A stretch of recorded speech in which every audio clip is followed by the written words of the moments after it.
Okay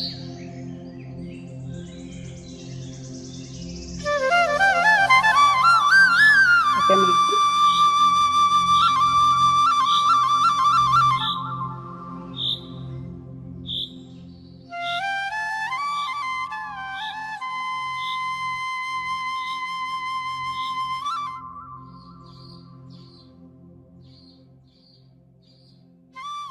hi Gautami.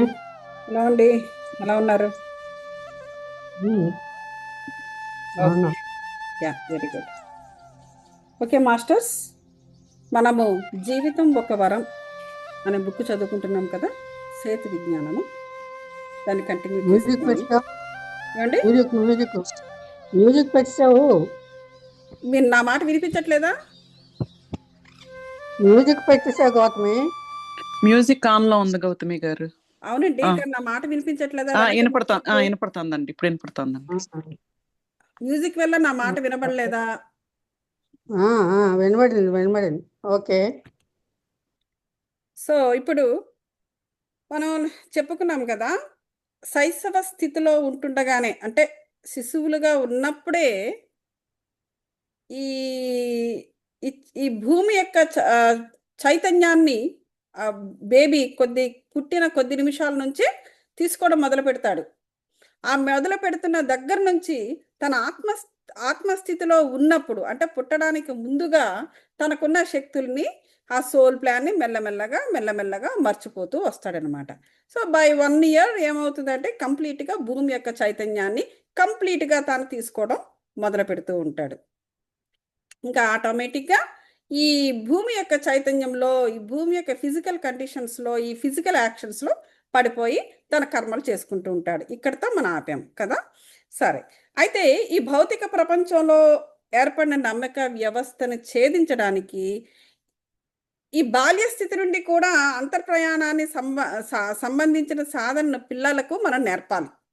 అది so అక్కడ వాళ్ళది స్పిరిచువల్ ఆత్మనా, లేకపోతే అంటే అది ఒక స్పిరిచువల్ కుటుంబమా, తల్లిదండ్రులు ఇంకా అందరూ కూడా స్పిరిచువల్ సాధనలు చేస్తున్న కుటుంబాలలో పుట్టినవాడా, లేక నాన్ స్పిరిచువల్గా అంటే రిలీజియస్టిక్గా ఉండే కుటుంబాల్లో పుట్టినవాడా అన్నది అక్కడ ఇంపార్టెంట్ కాదు. ఏ బిడ్డైనా కూడా, ఏ ఆత్మ జన్మ తీసుకున్నా కూడా it is they will have some cosmic energy. అంటే ఏంటి, ఈ విధంగా ఏ పిల్లకైనా సరే ఒకసారి ఆత్మ భూమి మీదకి వచ్చిన తర్వాత వారి చేత ఈ ఈ స్పిరిచువల్ ఆలోచన అనేది, తాను అంటే నేను శరీరాన్ని కాను, నేను ఒక ఆత్మని అనేటువంటి ఆ జ్ఞానాన్ని మనము ఇంట్లో వాళ్ళు ఇవ్వాలి అంటే ముందు వాళ్ళు ఈ విషయాన్ని తెలుసుకుని ఉండాలి. సో అది ఇక్కడ చెబుతున్నారనమాట. సో కాబట్టి బాల్యస్థితి నుండే అంతర్ప్రయాణానికి సంబంధించిన సాధనని పిల్లలకు నేర్పాల్సి ఉంది. అంటే ఊహాశక్తిని వాళ్ళు సరైన రీతిలో అర్థం చేసుకోవాలి, ఉపయోగించుకోవాలి. అప్పుడు ఆటోమేటిక్గా ఎప్పుడైతే వాళ్ళకి ఆ చిన్నతనంలోనే తాము ఎవరో ముందు తెలిసిందంటే వాళ్ళు ఇంకా సాధనలు పెద్దగా అవసరం లేదు. ఎందుకంటే వాళ్ళు ఆల్రెడీ ఆధ్యాత్మికమైన మైండ్తో ఉంటారు వాళ్ళు కిందకు వచ్చేటప్పటికి. కాబట్టి ఇట్స్ ఈజీ అనమాట, వాళ్ళకి అది తెలుసుకోవడము, అర్థం చేసుకోవడం ఈజీగా ఉంటుంది. మనం ఇప్పుడు పెద్దవాళ్ళు అయిపోయిన తర్వాత ఏంటంటే ఈ భూమి మీద ఉన్న అనేక నమ్మక వ్యవస్థల్లోకి వాళ్ళు చొచ్చుకుని పోయి దాని నుంచి మళ్ళీ వెనక్కి వచ్చి లోపల కనెక్ట్ అవ్వడమే కష్టము. కానీ చిన్నప్పటి నుంచి ఈ ఆలోచన గనక వారికి మైండ్లో పెడితే అది బ్రూడ్ అవుతూ ఉంటుందన్నమాట. సో అది ఇక వీళ్ళు చెప్తున్నారు. అండ్ ఇంకొకటి ఏంటంటే వాళ్ళ చిన్నప్పటి నుంచి వాళ్ళకు ఈ మెడిటేషన్స్ వాళ్ళకంటూ ఒక ఇవన్నీ కూడా అర్థమయ్యి ఉంటే, ఎందుకంటే వాళ్ళలో ఆల్రెడీ స్పిరిచువల్ ఎనర్జీస్ కంటిన్యూ అవుతుంది కదా. ఇప్పుడు ఏం జరుగుతుంది, వచ్చిన ప్రతి ఆత్మ కాస్మిక్ ఎనర్జీతో వచ్చినప్పటికీ ఆ కాస్మిక్ ఎనర్జీని ఈ ఫిజికల్ వరల్డ్లో వాడేస్తాడు వాడు. ఈ ఫిజికల్ వరల్డే కరెక్ట్ అనుకుంటాడు. ఈ ఫిజికల్ వరల్డ్లో ఉండే నమ్మక వ్యవస్థలే నిజము, ఇదే నా జీవితము, ఇదే నేను నేను అని అనేసుకుని వాడు తీసుకొచ్చుకున్న కాస్మిక్ ఎనర్జీస్ని వాడు వాడేస్తాడు. వాడిస్తే ఏముంది వాడి దగ్గర, ఎంటీ అయిపోతాడు. అలా కాకుండా చిన్నతనంలోనే వాడికి బుర్రలో పెడితే ఆ స్పిరిచువల్ ఎనర్జీస్ని వాడు మెయింటైన్ చేసుకోగలడు. వాడికి ఒకవేళ ఎక్కడైనా ఒక నమ్మక వ్యవస్థలో ఇరుక్కుపోయినా వాడు ఎక్కడో దగ్గర ఏదో ఒక టైంలో ఆ జ్ఞానం అనేది వికసించి మళ్ళీ బ్యాక్ వచ్చేసే అవకాశము తప్పకుండా ఉంటుంది. అలాగే ఇక్కడ ఊహాశక్తి ప్లస్ ఎమోషన్స్ ఈ రెండింటిని ప్రభావితం చేసేది ఈ నమ్మక వ్యవస్థే. అది అంటే మనిషి అంటే ఇప్పుడు మరి అంత నమ్మక వ్యవస్థ మరి అలాంటప్పుడు ఎందుకండి ఇది మంచిది కాదు అనుకోవడానికి కూడా లేదు. వాడు జీవించాలి కదా. వాడికి జీవించాలి అంటే వాడు ఏదో ఒక నమ్మకాన్ని పట్టుకోవాలి వాడు. కానీ పట్టుకున్న నమ్మక వ్యవస్థని వాడుకుంటూ కర్మ చేస్తూ దాని నుంచి వాడు విజ్డమ్ తీసుకుని ఆ నమ్మకాన్ని అక్కడ వదిలేయాలే తప్ప ఇంకా అది అలాగా పట్టుకుని వాడు అదే విధంగా కంటిన్యూ అవ్వడానికి లేదు. మనం ఏ కర్మ చేసినా దాన్ని జ్ఞానాన్ని విజ్డమ్ని తీసుకుని వదిలేసేయాలి తప్ప మనతో తీసుకెళ్లేది ఏమీ లేదు. సో అందుచేత ఇది ఏమీ లేదు అన్న విషయం వాడికి ఎప్పుడు తెలుస్తుంది? వాడు స్పిరిచువల్గా ఉన్నప్పుడే తెలుస్తుంది ఏమీ లేదు అన్న విషయము. నేను దేన్ని నాతో తీసుకెళ్ళలేను, ఇది నాకు జీవితాంతం ఉండేది కాదు, జీవితాంతం ఉండనవసరం కూడా లేదు. అది ఉంటే వీడు మరో కర్మ చేయలేడు. కురుక్షేత్రంలో కూడా ఆయన అన్నాడు కదా, నువ్వు ఈ వ్యామోహంలో ఉన్నంత వరకు నువ్వు కురుక్షేత్రం చేయలేవు, నువ్వు దీని నుంచి దీన్ని వదులు, నువ్వు కురుక్షేత్రానికి వెళ్ళు. సో దీన్ని వదిలితే కానీ వాడు నెక్స్ట్ పని చేయలేడు. ఈ కర్మను వదిలితే కానీ కర్మ యొక్క ఫలితంలో నుంచి వస్తున్న విజ్డమ్ని వీడు తీసేసుకుని దాన్ని వదిలేస్తే తప్ప మరో కర్మను వాడు చేయలేడు, లేదా హ్యాపీగా ఉండలేడు, లేదా దుఃఖంలోంచి బయటపడలేడు. ఏదైనా కానీ వాడి అప్పటికి ఆ స్థితి వాడిది ఏది ఉంటే అది. కాబట్టి చెబుతున్నారు. సో కాబట్టి నమ్మక వ్యవస్థను మార్చుకోవడం తేలికైన విషయమే అంటున్నారు వీళ్ళు ఇక్కడ. కానీ అదే ఇక్కడ చేయడానికి చాలా కష్టం అవుతుంది, మన అందరికీ తెలిసిన విషయమే. కానీ నమ్మక వ్యవస్థను మార్చుకోవడం తేలికైన విషయమే అంటున్నారు బుక్లో. ఎందుకు? దానికి సంసిద్ధంగా ఉండాలి. అది సంసిద్ధంగా ఉన్నప్పుడే అది తేలిక. ఉదాహరణకి 4 ఏళ్ల ప్రాయంలో రోడ్డుని దాటడము పిల్లలకి కష్టం. తల్లి చెప్తుంది, ఎందుకు చెప్పుద్ది? వాడు ఎక్కడికి ఏమవుతుందో వాడికి ఆ రోడ్డు దాటేటప్పుడు సరిగ్గా వాడు బస్సులు చూసుకుంటాడో లేదో అనే ఉద్దేశంతో ఆవిడే ఒక నమ్మకాన్ని పెడుతుంది. ఏమిటది? ఒరే నువ్వు రోడ్డు దాటకరా, గబుక్కుని ఏమైనా గుద్దేస్తాయి అని. అది ఒక బలమైన నమ్మకంగా అది వాడిలో నాటుకుపోతుంది. కానీ అది నాటుకుపోయి అలా ఉండిపోదు కదా. ఆవిడెప్పుడో చెప్పింది, 2 ఏళ్ళప్పుడో 4 ఏళ్ళప్పుడో 5 ఏళ్ళప్పుడో, మహా అయితే ఒక 10 ఏళ్ల వరకు ఉంటుందేమో. ఒక 8వ తరగతి 7వ తరగతి అట్లా వచ్చేంత వరకు ఉంటుంది.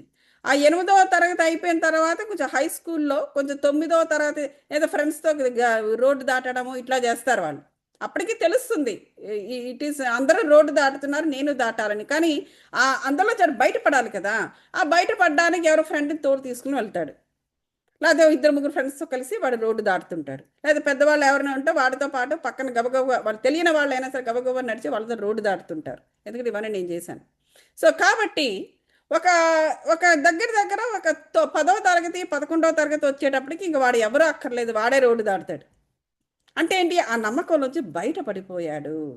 అలా కాకుండా జీవితాంతం వాళ్ళ అమ్మ ఎప్పుడో 4 ఏళ్ళప్పుడు 5 ఏళ్ళప్పుడు చెప్పిన దానికి వాడు అక్కడే కట్టుబడిపోయి అలా పట్టుకొని జీవితాంతం వాడు ఉంటే పరిస్థితి ఏంటి? బెస్ట్ ఉదాహరణ. సో కాబట్టి ఆ పాతక నమ్మక వ్యవస్థలు అప్పటికది వాడికి ఉపయోగం. 2 ఏళ్ళప్పుడు వాడికి జ్ఞానం లేనివాడు కాబట్టి, వాడు ఒక కోతి లాంటి వాడు కాబట్టి అప్పుడు వాళ్ళ అమ్మ పెట్టిన ఆ భయం వాడికి ఉపయోగపడింది. ఆ భయం వల్ల వాడు రోడ్డు దాటలేదు, దేనికి గుద్దే లేదు, వాడు ప్రశాంతంగా ఇంట్లో ఉన్నాడు. కానీ అదే విధంగా నువ్వు జీవితాంతం ఉంటాను అంటే కుదురుతుందా? కుదరదు. అది కరెక్ట్ కాదు. సో అప్పటికి ఆ నమ్మక వ్యవస్థ కరెక్ట్ అయినప్పటికీ దానే పట్టుకొని ఉండకూడదు. వదిలేయాలి. ఈ వదిలేయడం అనేది మనిషి నేర్చుకున్నప్పుడే వాడు బాగుపడతాడు. అంటే ఫిజికల్ వరల్డ్లోని బాగుపడతాడు, అలాగే స్పిరిచువల్ వరల్డ్లో కూడా వాడు బాగుపడతాడు. అది. సో దుఃఖం కూడా అంతే. దుఃఖాన్ని ఎంతగాని ఏడుస్తావు, ఎన్నేళ్ళు ఏడుస్తావు, ఎన్ని జన్మలు ఏడుస్తావు, ఎన్ని యుగాలు ఏడుస్తావు, వదిలేయి. ఆ వదలడం అనేది ఆత్మ నేర్చుకున్నప్పుడే వాడు అన్ని విధాలుగా బాగుపడతాడు. మీకు 20 ఏళ్ళు వచ్చి అది సో ఈ స్పష్టత అనేది కావాలి. ఈ స్పష్టత అనేది ఎప్పుడు వస్తుంది?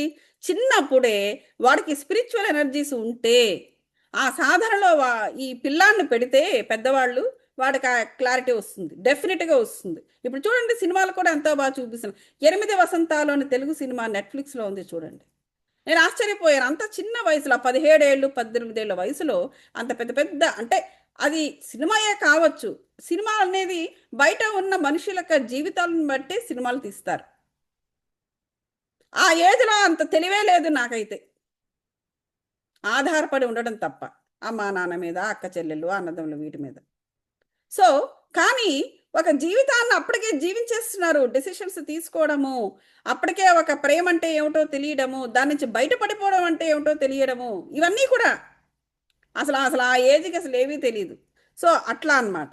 ఆ స్పష్టత అనేది ఇప్పుడు వస్తున్న జనరేషన్కి ఉంటుంది కాబట్టి, అంటే చాలా తెలివైన ఆత్మలే వస్తున్నాయి కాబట్టి వారికి చిన్నప్పటి నుంచి ఇందులో పెడితే ఇంకా బాగుంటుంది. అలాగే తప్పుడు నమ్మకాలు క్షణం వరకు మిమ్మలను అపక్రమ దిశలో నడిచేటట్లు చేసి దుర్భర పరిస్థితులను సృష్టిస్తాయి. అది మనకు తెలిసిందే కదండి. ఎప్పుడు కూడా ఏంటంటే తప్పుడు నమ్మకాలు, అంటే ఈ నమ్మక వ్యవస్థ అనేటప్పుడు అన్నీ కూడా తప్పుడుగా. ఇప్పుడు ఫర్ ఎగ్జాంపుల్ అదే చూసుకుందాం. వాడు 20 ఏళ్ళు వచ్చేసరికి కూడా వాడు ఇంట్లో నుంచి బయటకు వెళ్ళను, పక్కన అమ్మో నాన్నో ఉండాలనేది తప్పుడు. అప్పుడు ఉపయోగం మంచి అయిన నమ్మకము, వాడు 20 ఏళ్ళు వచ్చేటప్పుడు కూడా వాడు అదే విధంగా ఉంటే అది తప్పు. చూసారా, ఒకప్పుడు మనకు ఉపయోగపడిన నమ్మకము తర్వాత మనకు ఉపయోగపడదు, అప్పుడు అది తప్పుగా కూడా పరిగణించే అవకాశం ఉంటుంది. సో కాబట్టి అప్పుడు ఏమవుతుంది, అపక్రమ దిశలో వాడు నడవడం మొదలెడతాడు. అంటే ఏంటి, వాడు మైల్డ్గా తయారవడం మొదలెడతాడు. భయం, ఒక రకమైన ఫియర్ ఉండడం అనేది మొదలు పెడతాడనమాట. సో అప్పుడు ఏం జరుగుతుందో ఒక దుర్భరమైన పరిస్థితిలోకి వాడిని నెట్టేస్తుంది. సో కాబట్టి జ్ఞానం అనే వెలుగులో మీరు ప్రతి క్షణము కొత్త నమ్మకాలను ఏర్పరచుకుంటూ ముందుకెళ్ళిపోవాలి. అది సో 20 ఏళ్ళు రాగానే వాడు ఆ నమ్మకాన్ని అక్కడ వదిలేసి కొత్త నమ్మకాన్ని వాడు ఏర్పరచుకొని ఆ వెలుగులో వాడు ముందుకు వెళ్ళిపోవాలి. అది అలాగే పేదరికంలో పుట్టిన వ్యక్తి ఎట్లా ఉండాలి? పేదరికంలో పుట్టిన వ్యక్తి ఏంటి, ధనాన్ని ఎప్పుడుగా నిర్మాణాత్మకంగా వాడాలి.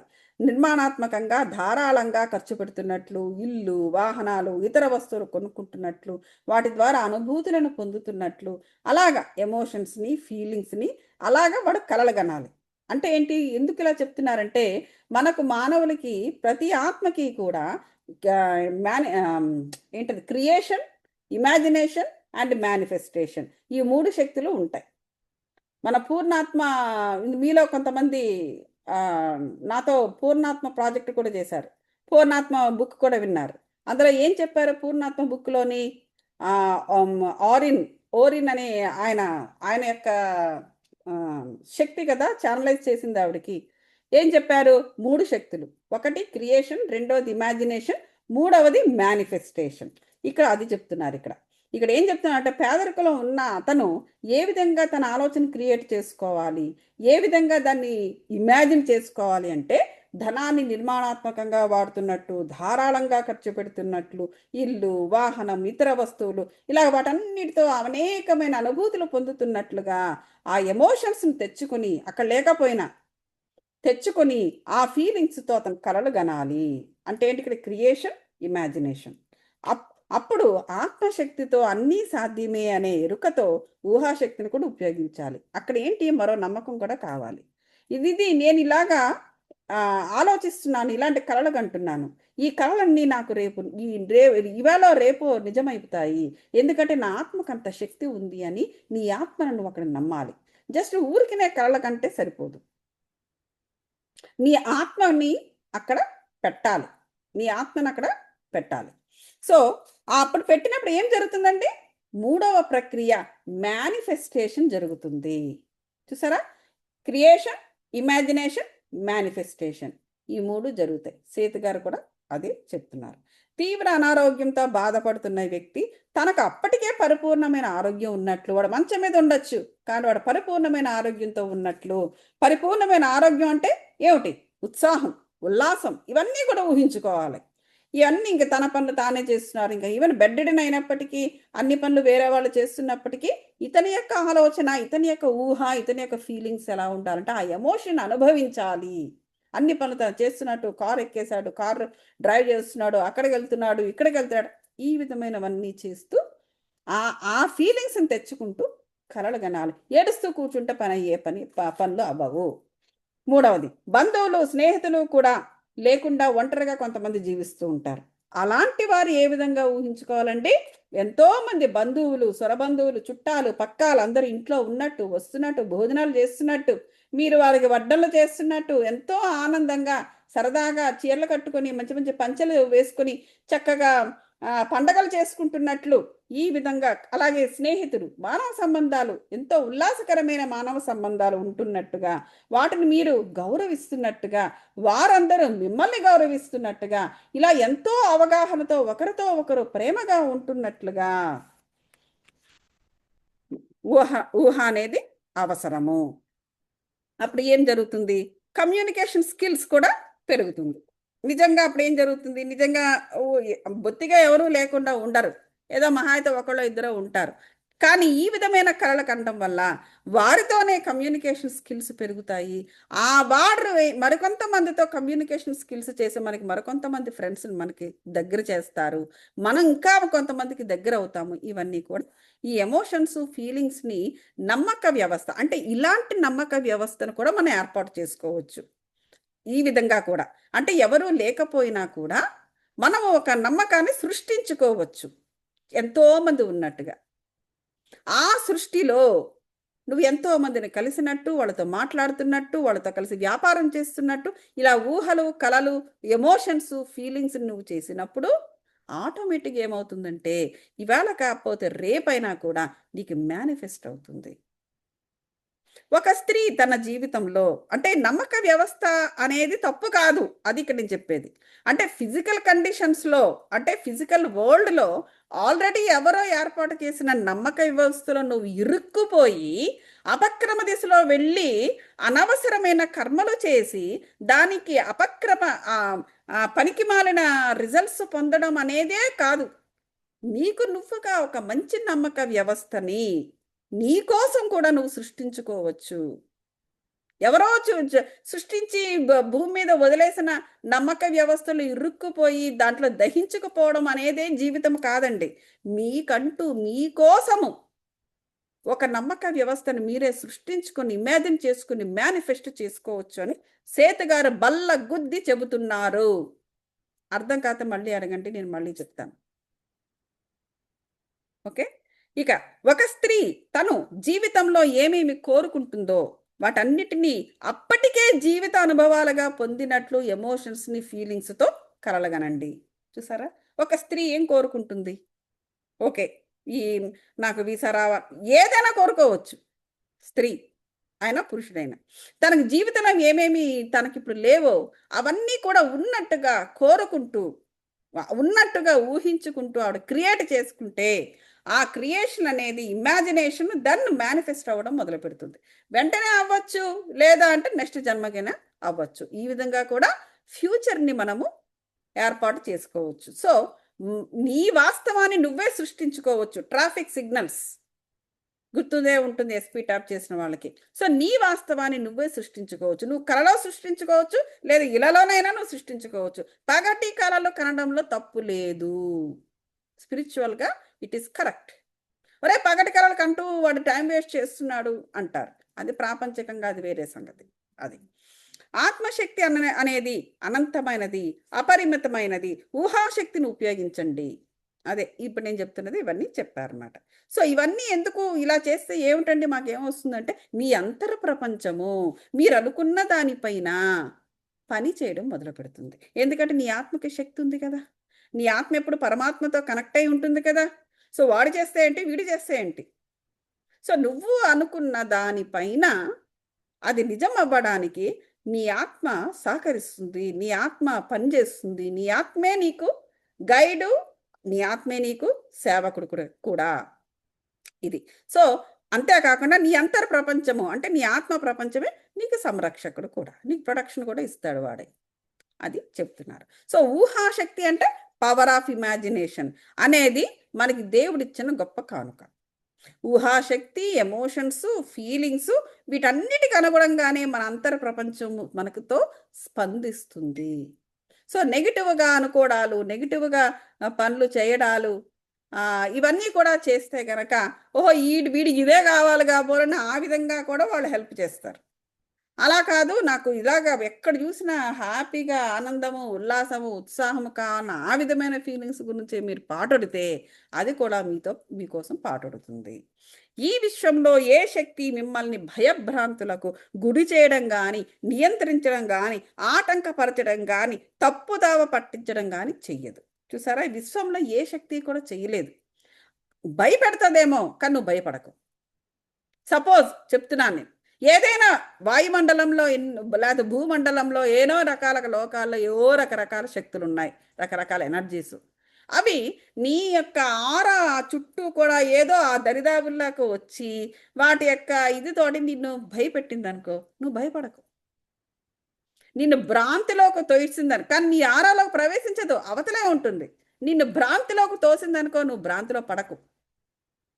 నీ ఎప్పుడు అలా నువ్వు పడకుండా ఉంటావు? నీ యొక్క అంతర్ ప్రపంచాన్ని నువ్వు అవేకం చేసుకుని నీ యొక్క అంతర్ ప్రపంచం యొక్క శక్తిని నువ్వు కంప్లీట్గా నమ్మినప్పుడు, దానితోనే నువ్వు కలిసి ఉన్నప్పుడు, అవి ఏమొచ్చి ఎవ్వరు వచ్చి ఆ దరిదాపులుగా వచ్చి అక్కడ బౌండరీ దగ్గర నిలబడి ఏమి చేసినా కూడా డోంట్ కేర్.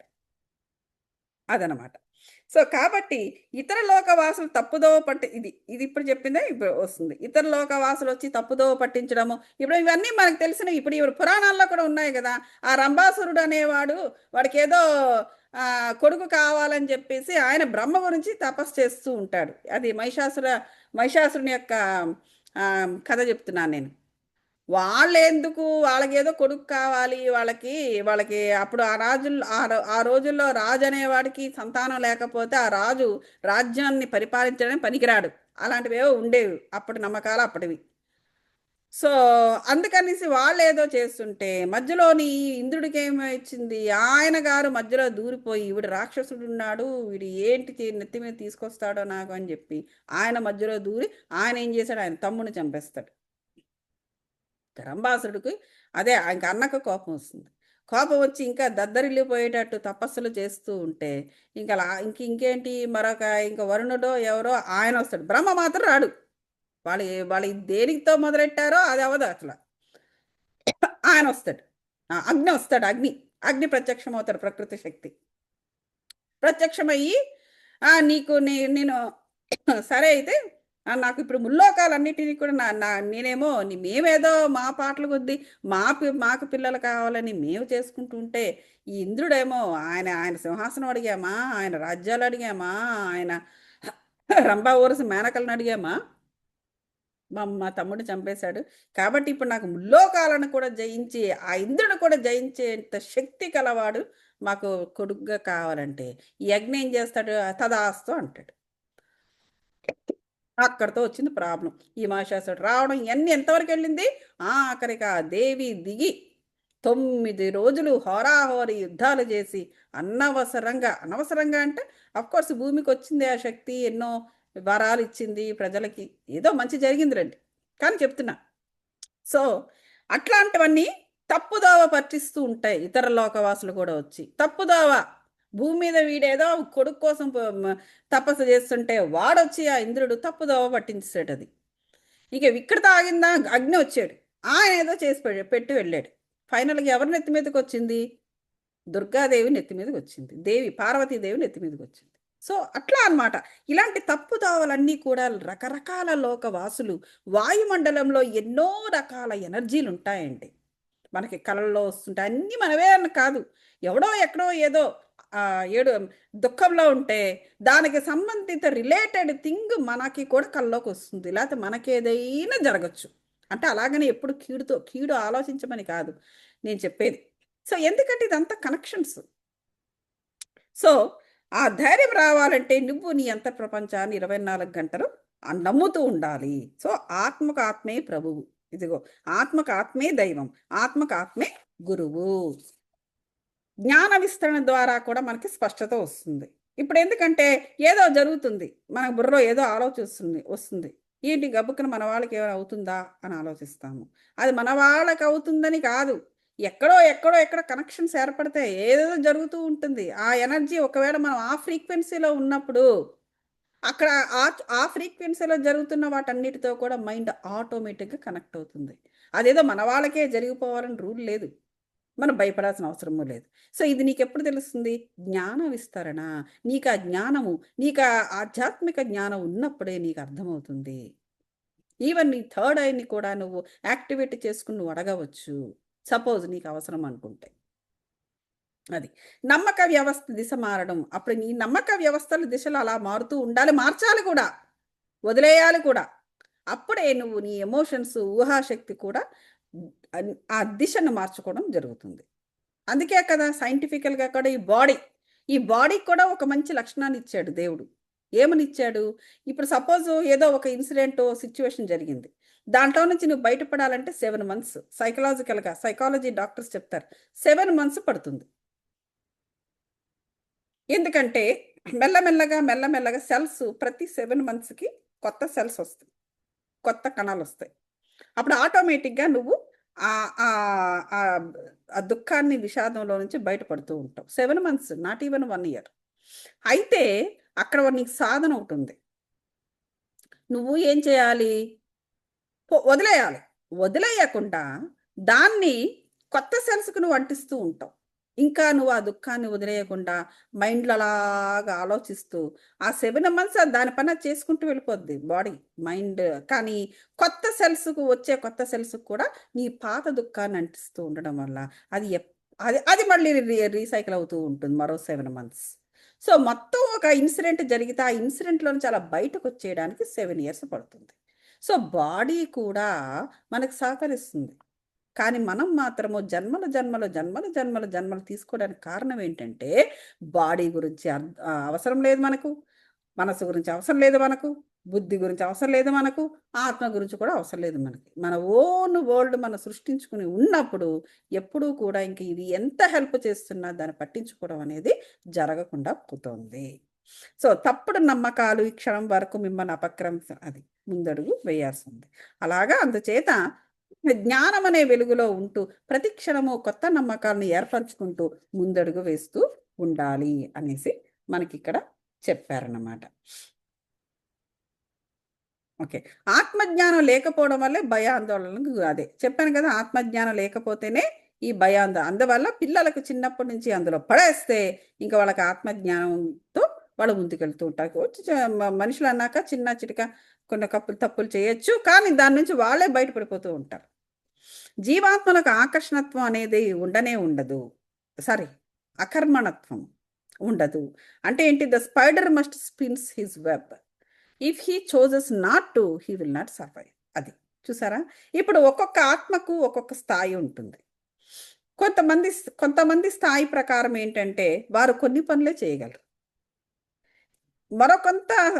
మరొక స్థాయిలో ఉన్న ఆత్మలు చేసే పనులు ఈ ఆత్మ కలిగిన వాళ్ళు చెయ్యలేరు.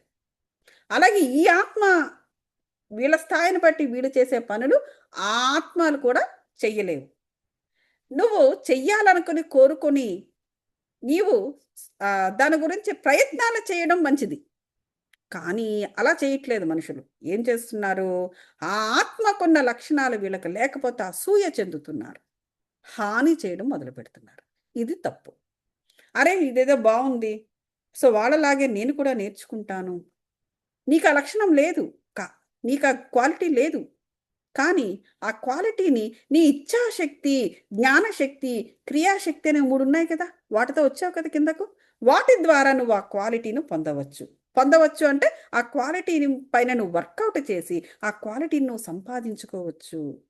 అలా చేయకుండా మానవుడు ఏం చేస్తున్నాడు?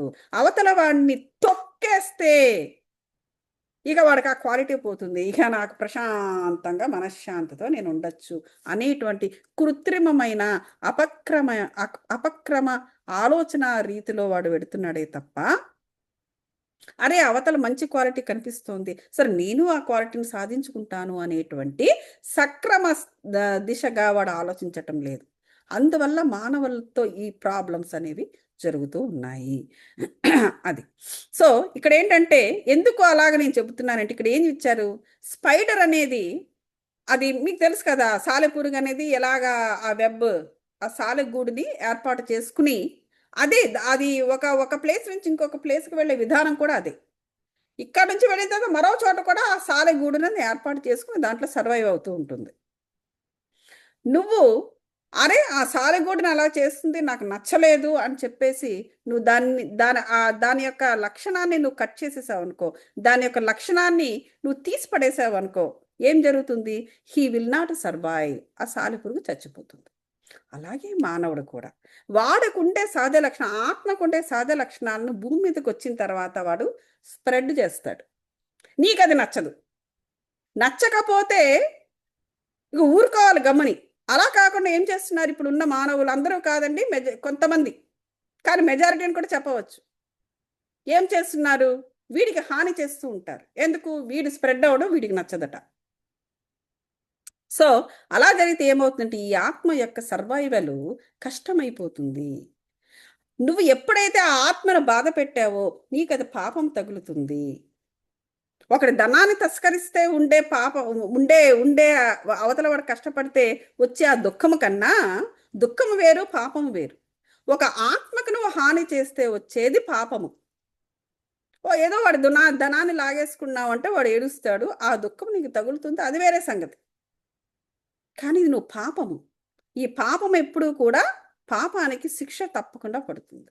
నువ్వు దానికి రివర్సబుల్ అనేది కూడా లేదు. సరే నేను ఇది చేసేస్తాను, వెళ్ళి వెంకటేశ్వర స్వామి గుడిలో తిరుపతి వెళ్ళి హుండీలో 1,00,000 రూపాయలు పడేస్తానంటే పోయేది కాదు పాపం అనేది. అది ఆ విధంగా ఉంటుందన్నమాట. So your heart beats whether or not you understand anatomy. Your inner world works whether or not you understand its dynamics. అది నీ హార్ట్ బీట్ నువ్వు నీ హార్ట్ బీట్ గురించి నీకు అర్థమైనా అవ్వకపోయినా, నువ్వు పట్టించుకోకపోయినా, it is a part of your anatomy. అదే విధంగా నీ ఇన్నర్ వరల్డ్ కూడా నీకు తెలిసినా తెలియపోయినా, నచ్చినా నచ్చకపోయినా, నువ్వు కలిసి ఉన్నా లేకపోయినా అది ఎప్పుడు కూడా నేను అంటి పెట్టుకుని ఉంటుంది ఆ ఇన్నర్ వరల్డ్ అనేది. అది ఇక్కడ చెప్తున్నారు. ఇట్ ఈస్ ట్రూ టు ఈ ప్రపంచము ప్రతి మనిషితో ప్రారంభమై మళ్ళీ అంతమవుతూ ఉంటుంది. సో కాబట్టి ఆచరించే కర్మలన్నీ ఎంత ప్రాశస్త్యమైనవంటే అవి మిమ్మల్ని మాత్రమే కాకుండా ప్రపంచంలోని ఇతరులు కూడా ప్రభావితం చేస్తుంది. చూసారా? ఎందుకంటే ఇది ఎప్పుడు కూడా ప్రపంచం అనేది, ఇప్పుడు ప్రపంచం అనగానే ఇది గౌతమి ప్రపంచము, లేకపోతే ఇది పద్మజ గారి ప్రపంచము, ఇది అలాగా చిన్న చిన్న ముక్కలుగా ప్రపంచం ఎప్పుడు రన్ అవ్వదండి. అలాగే విశ్వమైనా కూడా చిన్న చిన్న ముక్కలుగా ఓకే ఇది నేను పద్మజ గారి విశ్వాన్ని కాబట్టి నేను ఆవిడ వరకు ఇట్లా ఉంటానంటే అలాగ అవ్వదు. ఆవిడ ప్రపంచము గౌతమి ప్రపంచాన్ని కూడా ప్రభావితం చేస్తుంది. అలాగే ఇది గౌతమి ప్రపంచము ఈవిడితో ఇలా ఉంటానడానికి లేదు. నా ప్రపంచము, నేను చేసే కర్మలు, నేను చేసే మంచి చెడు, జ్ఞానము అజ్ఞానము అన్నీ కూడా వ్యవస్థని కూడా ప్రభావితం చేస్తుంది. అలాగే ప్రతి ఒక్కరిది కూడా. ఎందుకంటే విశ్వాత్మ ఎప్పుడు కూడా ఇలా కంబైన్డ్గా మూవ్ అవుతూ ఉంటుంది. నాట్ లైక్ చిన్నది. అది సో అది చెబుతున్నారు ఇక్కడ. సో కాబట్టి ప్రతి మనిషిని ఒక కేంద్ర బిందువుగానే చేసుకొని ప్రపంచ చైతన్య పరిణామం కొనసాగుతూ ఉంటుంది. ఇప్పుడు చూడండి, కేంద్ర బిందువు అంటే సెంటర్, అంటే నేను ఎక్కడ నిలబడితే అదే నా కేంద్ర బిందువు. ఇప్పుడు నేను విశ్వంలో ఇలా నిలబడ్డాను అనుకోండి, అంటే ఏంటి? నా చుట్టూ గోడలు లేవు. గోడలు ఉంటే నేను ఏదో ఒక రూమ్లోకి వెళ్ళినట్టు, లేకపోతే ఏదో అలాగే ఈ రూమ్లో నేను కూర్చున్నాను. ఇక్కడ 4 గోడలు ఉండబట్టి ఇదో నేను ఒక రూమ్లో కూర్చున్నట్టుగా మీకు అనిపిస్తుంది. సపోజ్ ఈ 4 గోడలు లేవు, నేను ఎక్కడ ఉన్నట్టు? ఓపెన్గా నేను విశ్వం కింద ఉన్నట్టు. అంటే ఏంటి? నా కేంద్ర బిందువు ఏది? ఇక్కడ రూమ్లో కేంద్ర బిందువు అంటే ఈ రూమ్కి సెంటర్లో వచ్చి నిలబడ్డారనుకోండి, ఇది కేంద్ర బిందువు. ఈ కేంద్ర బిందువుకి నేను ఎడం వైపో కుడివైపో ఉన్నానని మీరు చెప్పవచ్చు, నేను ఎక్కడ కూర్చుంటే అక్కడ. అసలు ఈ గోడలే లేకపోతే ఎక్కడికని కేంద్ర బిందువు మీరు చూపించగలరు, రైట్? సో కేంద్ర బిందువు అప్పుడు నేను ఎక్కడ నిలబడితే అక్కడే అవుతుంది. అలాగే మీ కేంద్ర బిందువు కూడా గోడలేమీ లేకుండా మీరు ఓపెన్గా ఉంటే, ఓపెన్ స్పేస్లో ఉంటే మీ కేంద్ర బిందువు కూడా మీరు ఎక్కడ నిలబడితే అక్కడే. సో విశ్వం ఎప్పుడూ కూడా ఈ ప్రపంచము విశ్వము ఆ చైతన్య పరిణామం ఎప్పుడూ కూడా ప్రతి మనిషిని కూడా ఒక కేంద్ర బిందువుగా చేసుకుని ముందుకెళుతుంది. It doesn't care whether you are in the palace or a small hut. నీవు హట్టులో ఉంటావు, అదే నీ 4 గోడలు నువ్వు అనేసి ఫీల్ అవుతావు. అది నీ ఫీలింగ్, బట్ డజంట్ కేర్. ప్రతి మనిషి యొక్క కేంద్ర బిందువుని తీసుకుని ఇది చైతన్య పరిణామాన్ని కొనసాగిస్తూ ఉంటుంది. అలాగే ఆచరించే కర్మల తాలూకా పర్యవసనాలు మిమ్మల్ని మరి ప్రపంచంలోని అన్ని జీవజాతుల్ని కూడా ప్రభావితం చేస్తాయి. అదే నిందా చెప్పాను కదా, నా విశ్వం అంటే నా విశ్వం వరకే ఉండదు, మీతో కూడా ఇంటరాక్ట్ అవుతూ ఉంటుంది. సో నేను మంచి కర్మలనే చెయ్యాలి, నేను మంచి జ్ఞానాన్నే నేను పొందుతూ ఉండి అదే మీకు ఇస్తూ ఉండాలి. సో కాబట్టి మీరు ఎంచుకునే కర్మల్లో క్వాలిటీని ఎంచుకునే బాధ్యత మీదే. అదే నేను చెప్పింది. సో కాబట్టి మనం చేసే కర్మలు గుర్తుపెట్టుకోవాలి.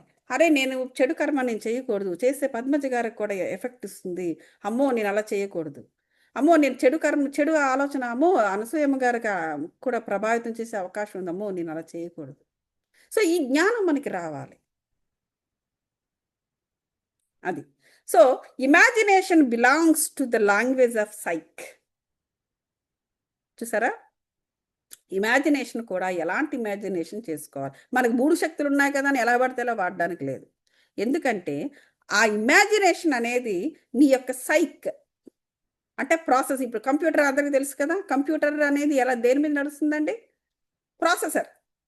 ప్రాసెసర్ బ్యాడ్ ఉందనుకోండి, ఏమవుతుంది? కంప్యూటర్ మాటిమాటికి క్రాష్ అవుతూ ఉంటుంది, రైట్? సో ఆ ప్రాసెసర్ చాలా ఇంపార్టెంట్. ఆ ప్రాసెసరే మనలో సైక్. ఆ సైకే మూలం అనమాట. ఇప్పుడు నార్సిజం చాలా ఎక్కువైపోయింది మనుషుల్లో. అదే ఆ సైకాలజీ ఎలాంటిదండి? వాడు సైకాలజీ మంచిది కాదు అంటారు. అదనమాట. సో ఇమాజినేషన్ అనేది ఎక్కడి నుంచి వస్తుందంటే ఆ సైక్ నుంచి వస్తుంది. కాబట్టి ఆ సైక్ అనేది ఏంటి? నీ ఆత్మ కూడా దానిపైన ఆధారపడి పనిచేస్తూ ఉంటుంది. అంటే ఒక రకంగా అది నీ ఆత్మశక్తి యొక్క భాష, అది నీ ఊహాగానాల్లో ఇది. సో నువ్వు ఎటువంటి ఊహలను నీలో జనరేట్ అవుతున్నాయి, దాన్ని బట్టి నువ్వు నీ యొక్క సైక్ ఏంటో కూడా నీకు తెలిసిపోతుంది. ఎటువంటి ఊహలు చేస్తున్నావు, ఎటువంటి మాటలు మాట్లాడుతున్నావు, ఎటువంటి కర్మలు చేస్తున్నావు, వీటిని బట్టి కూడా ఈజీగా అవతలవాడు అంచనా వేస్తాడు. మన గురించి కూడా మనకు తెలిసిపోతుంది. వాడి గురించి వీడి గురించి వదిలేయండి.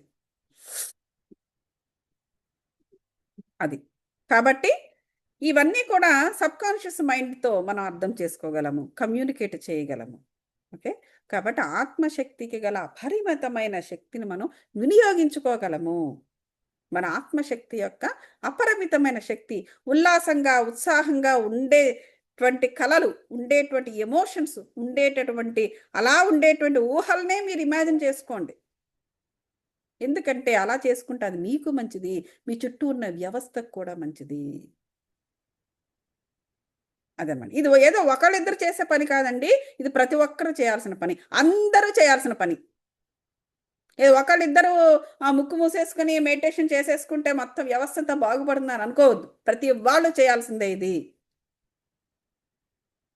అనవసరంగా ఎదుటివాడిని ఇబ్బంది పెట్టడం. అది మేము మారవండి, మేము ఇలాగే ఉంటామండి, మీ చిన్నప్పటి నుంచి ఇంతే అండి అంటే మా పర్సనాలిటీ ఇంతేనండి, ఎవడు చెప్పాడు అది? అదనమాట. మీరు ఎరుకలో ఉన్నా లేకపోయినా, జ్ఞానం ఉన్నా లేకపోయినా సరే, ప్రతి క్షణము మీ లోపల వెలుపల అదే మల్టీ డైమెన్షనల్ ఆత్మచే ఆవరది. మనకి తెలిసినా తెలియకపోయినా, నమ్మినా నమ్మకపోయినా, మేము నమ్మమండి, వీ డోంట్ కేర్ అండి, అదండి ఇదండి చాలా చెప్తూ ఉంటారు. మేము చాలా సంతోషంగా ఉన్నామండి, మాకెందుకండి స్పిరిచువాలిటీ, మేము ఇలా అండి, మేము అలా అండి అని చెప్తూ ఉంటారు. నువ్వు ఏమన్నా కానీ, నువ్వు ఎవ్వరు అన్నా కానీ, హూ కేర్స్, నీ లోపల ఉండేది మాత్రం జరుగుతూనే ఉంటుంది అని చెప్తున్నారు. సో టెలిపతి ద్వారా ప్రతి క్షణం మీ అంతర్ ప్రపంచానికి సందేశాలు, సూచనలు అలా చేరవేస్తూనే ఉంటాయంట విశ్వము. చూడండి, ఆ టెలిపతి అనేది ఒక మనిషి నుంచి ఇంకో మనిషికి అర్థం చేసుకోవడానికి, ప్రేమించుకోవడానికి, వీటికే కాదు. Telepathy will be there between you and the విశ్వము. ఆ విశ్వము ఆ విధంగా నా టెలిపతి ద్వారా అన్ని రకాల సందేశాలు, సూచనలు ఇవన్నీ కూడా చేరవేస్తుంది. కానీ మనం మూర్ఖత్వంగా, అజ్ఞానంగా మేము ఇది నమ్మము, అది నమ్మము అంటుంటాం కాబట్టి మనం అవేమీ వినము.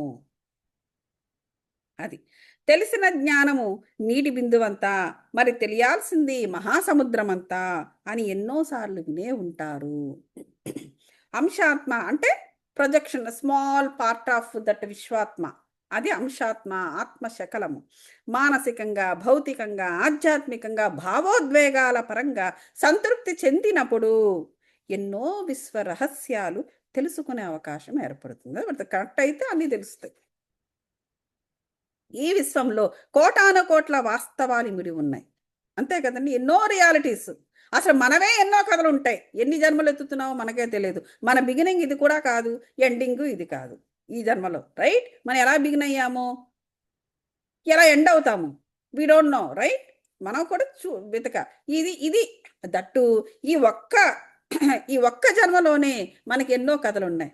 మొట్టమొదట చిన్నప్పుడు మంచి విద్యార్థిగా నీకు ఒక కథ ఉంది, అది అయిపోయింది. ఆ కథ అయిపోయిందా, తర్వాత ఒక మంచి కాలేజీలో అన్నిట్లో ఫస్ట్ వచ్చేసావు, లేకపోతే అన్ని ఎగ్జామ్స్ అన్నీ కూడా ఫెయిల్ అయ్యావు. ఏదో ఒక కథ, అదో ఇదో ఏదో ఒకటి ఉండాలి కదా. అంటే ఏంటి, ఇంకో ఒక దశలో ఒక మంచి కథ ఉంది, మరో దశలో నీకు ఒక పనికి మాలిన కథ ఉంది. అంటే ఎన్ని ఎన్ని ఎన్ని మారుతున్నాయి, నీకు ఎన్ని బిగినింగ్స్ వస్తున్నాయో చూడు. తర్వాత వయసు వచ్చింది, వయసు వచ్చిన తర్వాత ప్రేమలో పడ్డావు. సో కొత్త బిగినింగ్ రైట్. నీకే తెలియదు నువ్వు ప్రేమలో పడతావని, నువ్వు ఒక ప్రేమించగలవని. కానీ నీకంటూ ఒక కొత్త కథ స్టార్ట్ అయిందా లేదా. తర్వాత పెళ్ళవుతుంది, అదొక కొత్త కథ. అంటే నీ బిగినింగ్ మారుతూ ఉంది చూసారా. ఒకటే జన్మలో నీకు ఎన్ని స్టోరీలు వస్తున్నాయి. నీ బిగినింగ్ మారుతూ ఉంది, నీ ఎండింగ్ కూడా మారుతుంది. అలాగా ఎన్నో కథలు, ఒక మనిషికి ఎన్నో బిగినింగ్స్ అనేవి ఒక జన్మలోనే ఉంటాయి. అది ఓకే. అలాగే ఎన్ని జన్మలో చూసుకోండి. ఇది నిర్దాక్షిణ్యమైన విశ్వం కానే కాదు, జన్మలను ఇష్టపూర్వకంగానే ఎంచుకుని వస్తున్నారు. అది మన ఇష్టపూర్వకంగానే ఎంచుకుని వస్తున్నామంట. కొన్ని జన్మల్లోనూ భోగభాగ్యాలతో తులతూగుతూ ఉంటాము, కొన్ని జన్మలు పరిపూర్ణమైన ఆరోగ్యంతో ఉంటాము, కొన్ని జన్మలు అవిటివాడుగా, మరికొన్ని జన్మలు ఆధ్యాత్మిక పాఠాలు చెప్పేవారిగా, నేర్చుకునేవారిగా, ఇలాగా రకరకాల సవాళ్ళు ఎంచుకుంటూ ఈ భూమి మీద మనం ఉంటామంట, భూమి మీదకి ప్రవేశిస్తామంట. చూడండి, ఏ క్షణంలోనైనా జీవిత ప్రవాహ దిశను తన ఇష్టానుసారంగా మార్చుకునే స్వేచ్ఛ, స్వతంత్రాలు ప్రతి ఆత్మశకలానికి ఉంది. సరే, మన ఇష్టం, అంతే కదా. అందుకే కదా మనకి ఇన్ని రకాల కథలు వస్తున్నాయి. ఒకటే జన్మలో రకరకాల కథలు. అత్తగారుగా ఒక్కత, లేకపోతే ఒక అందమైన అమ్మాయిగా ఒక్కత, ఇవన్నీ ఎందుకు, మన ఇష్టం. అది మనకి స్వేచ్ఛ, స్వతంత్రాలు ఉన్నాయి. ఇవేమీ లేకుండా సడన్గా మనం కావాలంటే మనము బోర్డర్స్ కూడా వెళ్ళిపోవచ్చు. ఎవడాపుతాడు మనల్ని? వెళ్ళి మేము దేశాన్ని రక్షిస్తామంటే ఎవరేమో కాదంటారా? మన ఇష్టము, మన కథ, మన ఇష్టము, ఎలాగైనా మనం మార్చుకోవచ్చు. లేదు మేము ఇది కాదు, మేము సినిమాల్లోకి వెళ్ళిపోయి సినిమాలో యాక్షన్ చేస్తాం, అది కూడా చేయొచ్చు మనము. ఎవరు ఆపుతాడు మనల్ని? మన కథను మనమే రాసుకోవచ్చు. దానికి మళ్ళీ చచ్చిపోవాల్సిన అవసరం లేదు, చచ్చిపోయి మళ్ళీ పుట్టాల్సిన అవసరంలా. ఇంకా బ్రతుకుంటుండగానే మన కథలను రకరకాలుగా మనం మార్చుకోవచ్చు, రాసుకోవచ్చు. గతం, వర్తమానం, భవిష్యత్తు అన్నీ ఏకకాలంలోనే జరుగుతున్నాయి. అది 3 ఏకకాలంలో జరుగుతున్నావు. నువ్వు ఏదో ఒక కాలాన్ని నువ్వు ఎంచుకుని ఏదో ఒక కథ నువ్వు రాసుకోవచ్చు నీ గురించి నువ్వు. ఆత్మ యొక్క మల్టీ డైమెన్షనల్ స్వరూపములో అన్ని జన్మలు ఏకకాలంలో సంభవిస్తున్నాయి. అది కొంతమంది కొన్ని ఉన్నాయి. ఇప్పుడు ఒకటే జన్మలో ఆ జన్మలో అది అయిపోయిన తర్వాత మళ్ళీ మొదటి నుంచి వస్తారు. మీరు అదొక వేరే ఇదిలేండి, తర్వాత ఎప్పుడైనా చెప్పుకుందాం. సో ఏకకాలంలో లక్షలాది జన్మలు తీసుకుని లక్షలాది దేహాలతో ఆత్మశకలం చైతన్య పరిణామం చెందుతోంది. లక్షలాది దేహాలు అనడం కంటే కోట్లాది దేహాలను కూడా అనుకోవచ్చు. అన్ని జన్మల్లోనూ అంతే కదా. మన ఎక్కడ ఖనిజాల నుంచి తీసుకోండి, అక్కడి నుంచి ఇప్పుడు ప్రస్తుతం ఉన్న కరెంటు జనవరి తీసుకున్న కోట్లాది కోదులు ఉండొచ్చు. సో కాబట్టి అన్ని అప్పటి నుంచి కూడా జ్ఞానాన్ని తీసుకుంటూ ఉంటుంది ఈ ఆత్మ. సో పరిపూర్ణంగా ఒక జ్ఞానాన్ని తీసుకోవాలంటే వాడు ఎన్ని జన్మలు ఎత్తుకోవాలి, ఎంత కష్టపడాలి. అనంతతత్వం గల ఆత్మశక్తిని సంపూర్ణంగా అర్థం చేసుకోవడానికి ప్రస్తుతం మీరు కలిగి ఉంటున్న మానవ ఇంటెలిజెన్స్ ఏమాత్రము అందే స్థితి లేదు. దాన్ని అర్థం చేసుకోవడానికి అంతరేంద్రియాలని ఆశ్రయించాలి. అది ఇప్పుడు ఈ అనంతమైనది ఆత్మశక్తి సంపూర్ణంగా అర్థం చేసుకోవాలి అంటే ఇది మానవ ఇంటెలిజెన్స్ కేవలం ఈ లాజిక్ బ్రెయిన్ లేకపోతే ఇంటలెక్ట్ అది ఇది అదొకటి సరిపోదండి. మొత్తము కర్మేంద్రియాలు అంతరేంద్రియాలను కూడా మనం కర్మేంద్రియాలు కాదు అంతరేంద్రియాలను కూడా మనం ఆశ్రయించాలి. అంటే ఏంటి? నీ సైక్, అలాగే పూర్ణాత్మ, పరమాత్మ, నీ ఆత్మ, వాటిని కూడా ఆశ్రయిస్తేనే నీకు మొత్తం అర్థమవుతుంది. ఈ కేవలం ఈ బ్రెయిన్లో ఉండే రకరకాల భాగాలు కాన్షియస్, సబ్ కాన్షియస్, అయి సరిపోదు అని చెప్తున్నారు. జీవితానికి ఒక పరమార్థం ఉంది అని మీరు సంపూర్ణంగా విశ్వసించగలిగినప్పుడు మీ దేహంలోని కణాలు మరి అవయవాలు ఎంతో ఉత్తేజితం పొంది పరిపూర్ణమైన ఆరోగ్యాన్ని కూడా మీకు దక్కుతుంది. అలాంటి ప్రగాఢమైన విశ్వాసం గలవారు మాత్రమే ప్రకృతి నుండి విశేషమైన సహాయ సహకారాలు పొందుతారు. ఎప్పుడైతే మనము ఆటోమేటిక్గా ఈ జీవితానికి ఒక పరమార్థం ఉంది అని సంపూర్ణంగా ఇవన్నీ మనం విశ్వసించినప్పుడు ఏం జరుగుతుందండి? ఇమ్మీడియట్గా మీకు జరిగేది ఆటోమేటిక్గా మీకు ప్రకృతితో కనెక్షన్ ఏర్పడుతుంది. మీకు వాటర్ మీతో మాట్లాడుతుంది, భూమి మీతో మాట్లాడుతుంది దాని లాంగ్వేజ్లో. అంటే అది ఏం చెప్పినా మీకు అర్థమవుతుంది. మీ బ్రెయిన్ అంటే నీ బ్రెయిన్తోనే అర్థం చేసుకుంటున్నాను మీరు అనుకోవద్దండోయ్. అదే నేను చెప్పేది. ఈ బ్రెయిన్తోనే అన్నీ అర్థం చేసేసుకుంటున్నాము, అది చాలా పరిమితము. అంటే మీరు అన్నీ అర్థం చేసుకుంటున్నారు. వాటర్ చెప్పినా అర్థం చేసుకుంటున్నారు, గాలి చెప్పినా అర్థం చేసుకుంటున్నారు, భూమి చెప్పినా అర్థం చేసుకుంటున్నారు. అంటే మీ లోపల ఉన్న అంతరేంద్రియ ప్రపంచము కూడా అంతరేంద్రియ ఏమిటన్నారు మాట ఆ ప్రపంచము కూడా ఈ మీ బ్రెయిన్ యొక్క ప్రపంచముతో, ఇది ఫిజికల్ ప్రపంచముతో కనెక్ట్ అయిపోయినది. అందుచేత మీరు అన్నీ అర్థం చేసుకుంటున్నారు అని లెక్క. అలా కాకుండా నాకు అర్థం కావటం లేదు అని అంటే ఇంకా మీరు దాంతో పూర్తిగా కనెక్ట్ అవ్వలేదని అర్థం. ఓకే, వాటర్ ఒక్కోసారి మాట చెప్పేస్తుంటుంది మనకి. ఎప్పుడో జరిగిన నీ జన్మ గురించి కూడా మనం ఏదో సినిమా మార్గన్ అనే సినిమా చూడండి, అది ఆ తెలుగులో లేదు, తమిళ్లో ఉంది. నాకు ఓపిక లేదు ఆ సబ్ టైటిల్స్ చదవడానికి. ఆ తెలుగులో వచ్చినప్పుడు తప్పకుండా చూడండి. అది ఎప్పుడో జరిగిన విషయాన్ని నీటితో కనెక్ట్ అయ్యి నీటి నుంచి వాడు తెలుసుకుని ఏదో చేస్తాడట హీరో. అంటే సినిమాలు తీస్తున్నారంటే ఇది సినిమాటిక్ కాదండి, ఇది నిజంగా జరిగేదే. వాళ్ళు ఇప్పుడు మనం ఎలా అయితే చదువుతున్నామో వాళ్ళు చదివి సినిమాలు తీసేస్తున్నారు. అది అక్కడ మనం అర్థం చేసుకోవాల్సింది. అదేంటి అవతార్ 2లో కూడా అంతే కదా, సముద్ర జీవాలు. సో సర్వ జీవాత్మలకు ప్రేమ అనేది అత్యంత ఆవశ్యకము. ప్రేమ అనేది ఆధ్యాత్మిక అవసరము. అది ఈ ప్రేమ అనేది సూత్రము ఎన్నోసార్లు చెప్తూ ఉంటాను కదా, ఇంటర్ కనెక్టెడ్నెస్. విశ్వం యొక్క inter connectedness between the people, వృక్షాలు, జంతువులు, మొత్తం ఎవ్రీథింగ్. ఆ ఇంటర్ కనెక్టెడ్నెస్నే ప్రేమ అంటారు. ప్రేమ సూత్రము, that is called universal love. Already దీనిపైన నేను మన టెన్నిసీలో టాక్ ఇచ్చాను. నేను అది మీరు చెబుతాను. నేను అది ఏంటిది పెట్టమని దాంట్లో యూ కెన్ లిజన్ దట్. సర్వ జీవాత్మలకు ప్రేమ అనేది అత్యంత ఆవశ్యకం. అదే ఈ విశ్వంలో కోటాను కోట్ల వాస్తవాలు. ఓకే, చదివేశాను. సో ప్రేమ, సంకల్పము, నమ్మకము, లక్ష్యము, ఈ 4 కూడా మన దేహాన్ని ఆధ్యాత్మికంగా, మానసికంగా, భౌతికంగా అండ్ ఎమోషనల్గా కూడా ప్రభావితము చేసి ఆత్మశక్తితో అనుసంధానం కలిగేటట్లు చేస్తుంది. రాసుకోండి బుక్ ఈ మాట. ప్రేమ, సంకల్పము, నమ్మకము, లక్ష్యము, ఈ 4 కూడా దేహాన్ని ఏ విధంగా నడిపిస్తుందండి? ఆధ్యాత్మికంగా నడిపిస్తుంది, మానసికంగా కరెక్ట్గా నడిపిస్తుంది, భౌతికంగా కరెక్ట్గా నడిపిస్తుంది, ఎమోషనల్గా కూడా ప్రభావితం చేస్తుంది. అంతేకాదండి, ఆత్మ యొక్క శక్తితో కనెక్షన్ కూడా ఏర్పాటు చేస్తుందంట. ఈ ప్రేమ అనేది అంత ఇంపార్టెంట్. ప్రేమ అంటే interconnectedness between everything and everybody under the sun. అది ప్రేమ అంటే. మన మనుషుల మధ్య ఉండేది ప్రేమ కాదా అండి అంటే మనుషుల మధ్య కూడా ఇదే కనెక్టెడ్నెస్ ఏర్పడుతుంది. దాని నెక్స్ట్ లెవెల్కి తీసుకెళ్ళినప్పుడే ఆ ప్రేమ శాశ్వతంగా ఉంటుంది. లేకపోతే ఆ ప్రేమ దాని యొక్క ఎనర్జీ ఫామ్ను మార్చుకుని మరొక విధంగా మారుతుంది. అందుకే ప్రేయసి ప్రియులు ముందు ఉన్నంత ప్రేమగా తర్వాత ఉండరు. వాళ్ళిద్దరూ కొట్టుకుని చచ్చిపోతూ ఉంటారు. శత్రువులు అయిపోయి వీడు ఆమెనో ఆమె వీడినో చంపేస్తుంది.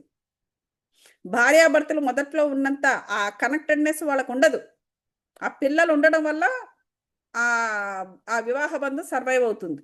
లేకపోతే వాళ్ళిద్దరి మీదే ఆధారపడే వివాహ బంధాలు ఉండిపోతున్నాయని ఇప్పుడు అనుకోవడానికి లేదు అక్కడ. ఎందుకంటే వాళ్ళు నెక్స్ట్ లెవెల్కి ఎప్పుడు తీసుకెళ్ళడం అనేది ఇటువంటి సాధన ఎప్పుడు చేయరు కాబట్టి దే డోంట్ నో ఏ టైంలో ఎప్పుడు ఆ ఫామ్ మారిపోయిందో వాళ్ళకే తెలియదు. అది విషయము. ఓకే. సో కాబట్టి ఈ ఈవెంట్స్ అనేవి కాబట్టి యా ఈ నాలుగింటిలో ఏవైనా లోపించాయి అంటే జీవాత్మ లోపించాయని జీవాత్మ అనుకుంటే అది మరణాన్ని ఆశ్రయిస్తుంది. నేను ఇంత మునుపు కూడా ఎందులోనూ వెలుతురున్న చోట్ల దేంట్లోనూ చెప్పాను నేను. ఎప్పుడైతే ఆత్మ తను చెయ్యాలి అనుకున్నది ఈ దేహంతో చెయ్యలేకపోతుందో, అంటే ఈ దేహము మన ఆత్మతోటి అనుసంధానం ఎప్పుడైతే కాకపోతుందో, ఎలా అనుసంధానం అవుతుందండి? ఎలా అవుతుంది? ప్రేమ ద్వారా, ఇంటర్ కనెక్టెడ్నెస్ ద్వారా, సంకల్పం ద్వారా, నమ్మకం ద్వారా, లక్ష్యం ద్వారా. అందులో ఏ ఒక్కటి తక్కువైనా లేకపోతే 4 తక్కువైనా కూడా ఈ దేహము ఆత్మతోటి కనెక్ట్ అవ్వదు. అప్పుడు ఆత్మ ఏం చేస్తుందండి? వీడితోనే కలిసి వచ్చాను నేను, ఏదో నా పనులేదో చేసుకుందామని, వీడేవి నాకు సహకరించట్లేదు, నేనెందుకు ఉండేదని చెప్పి ఎగ్జిస్ట్ చూసుకోవడం మొదలు పెడుతుంది. చెప్పాను నేను. అదే విధంగా అదే చెప్తున్నారు. జీవాత్మ ఎప్పుడైతే అలా భావించిందో మరణాన్ని ఎంచుకుంటుంది. ఎంచుకుని దేహం నుండి నిష్క్రమిస్తుంది. ఏమిటోనండి అది సడన్గా చనిపోయాడని భోజనం చేశారు చనిపోయారంటారు. నిష్క్రమించింది అంతే. ఎందుకు ఏమిటని కారణాలు ఏమి ఉండవు. ఆత్మకి తెలుసు తనేం చేయాలనుకుందో అది ఆ శరీరంతో చేయలేకపోతున్నాను నేను, ఎందుకు వచ్చిన బాధనే వెళ్ళిపోతుంది.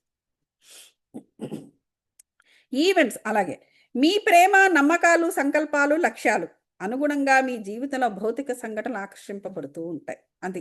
అది ఈ నాలుగింటికి అనుగుణంగానే మన భౌతిక ప్రపంచంలో ఆ సంఘటనలు మనకి ఉంటాయి. నువ్వు నీ యొక్క సంకల్పం చెడుగా ఉందనుకో, ఆ చెడువన్నీ నీ జీవితంలోకి వస్తాయి. అవే నువ్వు అట్రాక్ట్ అవుతావు. నువ్వు మంచి కర్మల్ని కనుక నువ్వు ఆలోచిస్తున్నావు అనుకో, సంకల్పం చేస్తున్నావు అనుకో, ఆ సంకల్పానికి సంబంధించినవన్నీ కూడా నీ దారిలోకి వస్తాయి. నువ్వు ప్రేమను నేను ఇవ్వను, అందరూ నన్నే ప్రేమించాలి, నేను మాత్రం ఇవ్వను అని ఒక నార్సిసిస్టిక్గా నువ్వు బిహేవ్ చేసావు అనుకో, అప్పుడు ఏమవుతుంది? నీకు అందరూ కూడా వాళ్ళు కూడా ప్రేమ అంటే ఏమిటి ఇవ్వకుండా నేను వాడుకునే వాళ్ళే మీ జీవితంలోకి వస్తారు. అలాగే లక్ష్యం, నాకు ఏ లక్ష్యం వద్దు, నేను ఈ జీవితం నేను జస్ట్ హ్యాపీగా ఎంజాయ్ చేస్తాను అనుకుంటే అలాంటి ఆవారాగాళ్ళు, అలాంటి బేవర్స్లే వస్తారు మన జీవితంలోకి.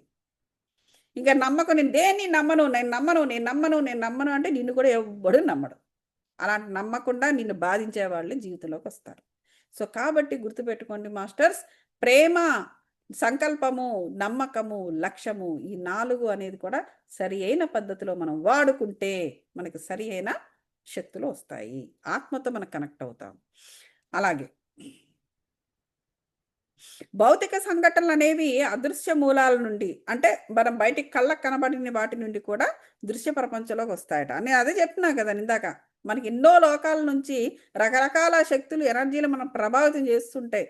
మన లోపలికి వచ్చేయకపోయినా అట్లీస్ట్ ఆ ఆరో దరిదాపులకు వచ్చి అక్కడ నుంచి మనకి విశ్వరూపాన్ని చూపిస్తూ ఉంటాయి. వాటికి మనం లొంగకూడదు. అది అక్కడ నేను చెప్పింది.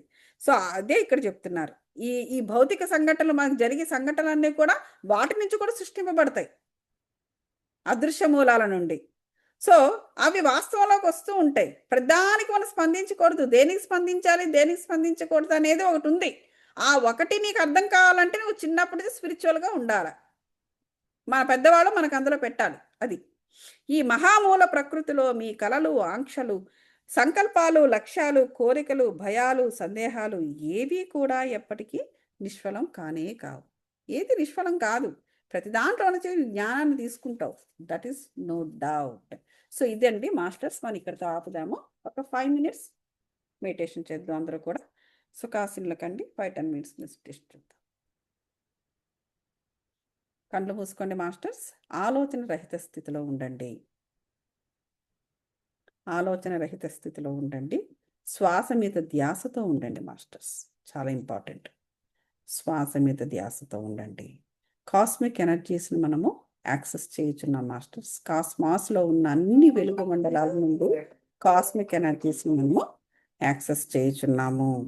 అలాగే లైఫ్ ఎనర్జీస్ని, హీలింగ్ ఎనర్జీస్ని కూడా access చేయుచున్నాం masters.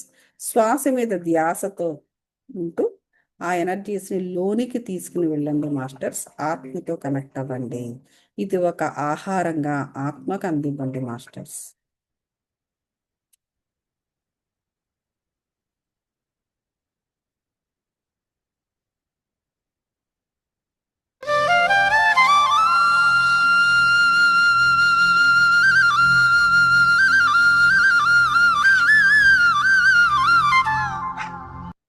We tried everything, but Charlie still struggled with math.